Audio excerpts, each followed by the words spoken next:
In our last lessons, we've been looking at climaxes, ranging from the huge one in Mahler's Third Symphony to less intense culminations in smaller works. Some may be wondering, does every piece need a climax? I used to think so, but reality caught up with me eventually. Let's look at a piece that has no clear climax and think about how this affects the musical character. Here's the Minuet and Trio from Mozart's Quartet K171.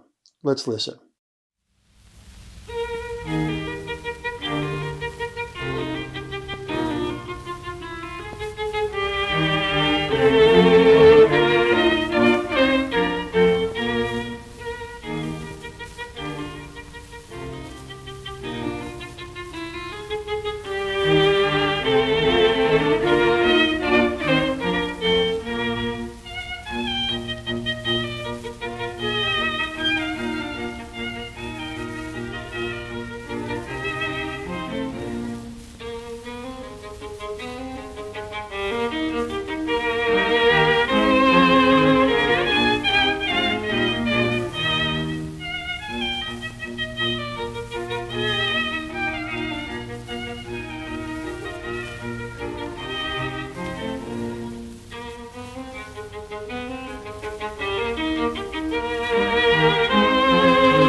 This is the second movement of the quartet. It's a minuet and trio, in ternary form overall, ABA. Each of the two sections is itself in binary form. In addition to the overall repetition inherent in a ternary form, each section within the binary form is also repeated.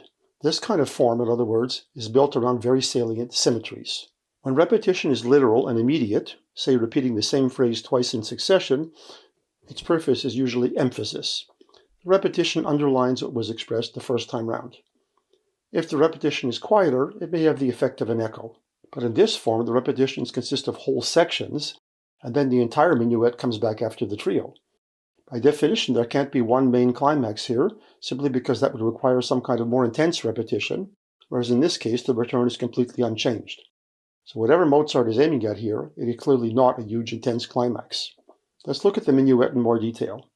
It starts with the descending opening phrase in measure 1 to 4, then rises a bit in measure 5 to start the second phrase.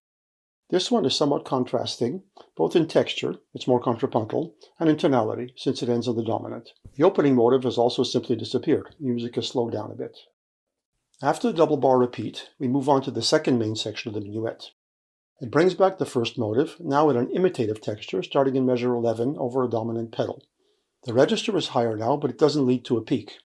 The A flat we first hear in measure 11 arrives again in measure 15 and then once more in measure 24. In other words, the peak is static. The dominant pedal creates some suspense, resolving into a deceptive progression in measure 17, which is followed by another cadence on the dominant. Then in measure 18, the register descends once more. In measure 22, the last phrase begins, recalling the material we first heard starting in measure 6. As before, the main motive has disappeared. This phrase cadence is back in the home key of E flat major. So while there have been notable contrasts here, there's no clear rise to a climax, nor is there any overall progression towards greater intensity. And as I said earlier, literally repeating each of the two sections simply does not allow for a larger buildup of any sort. The trio is similarly structured. As in the minuet, each section of the trio is repeated. The opening phrase from measure 26 to 34 starts off with a new motive in imitation between the first violin and viola. Then, starting in measure 31, the texture becomes more homophonic. Overall, the trio is in A-flat major. This first cadence is on the dominant, E-flat major. The second part of the trio is longer. At the end of measure 34, the viola begins much higher. Now the first violin imitates it, but below.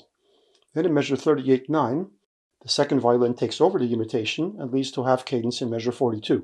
After that, the phrase from the start of the trio returns, but now instead of ending on the dominant, it closes on the tonic, A-flat major, in measure 50. The highest note of the trio occurs in measure 41 in the second violin, but the following phrase is actually lower. So here too, there is no larger rising or falling progression. This movement is a clear example of a rounded binary form. The beginning returns within the second section. It's interesting to note that, unlike the overall ternary form, a rounded binary is less exact and predictable, since the return occurs within one of the main sections and is not complete. So, overall, this movement emphasizes symmetry. The contrasts of tonality and texture, and at times of register, serve to maintain interest, but there's no larger movement or some kind of combination. What does this do to the form? Well, the many repetitions certainly help the listener to become acquainted with the material. The symmetry becomes fairly predictable as well, apart from the rounded binary in the second half of the trio. The overall effect is certainly not dramatic, rather more gracious and easygoing. This is the second movement of a larger piece, of course, so as a whole it provides a formal contrast to the first movement, which is indeed more dramatic in character. Also, the contrasts in the first movement are more vivid, for example between the slow introduction, which returns at the end, and the main allegro section. The first movement also includes no literal repetitions at all, not even the double bar that's so common at the end of a sonata exposition. When we listen to music, we naturally compare what we are hearing to what we just heard. But a real sense of progression requires several steps in any given direction. The music gets gradually higher or lower, longer or shorter, or louder or softer. When this doesn't happen, it's impossible to create the kind of expectations and suspense required in really dramatic situations. But for something more relaxed, this kind of structure can be a useful contrast. In our next lesson, we'll talk about different ways of bringing back material in musical forms.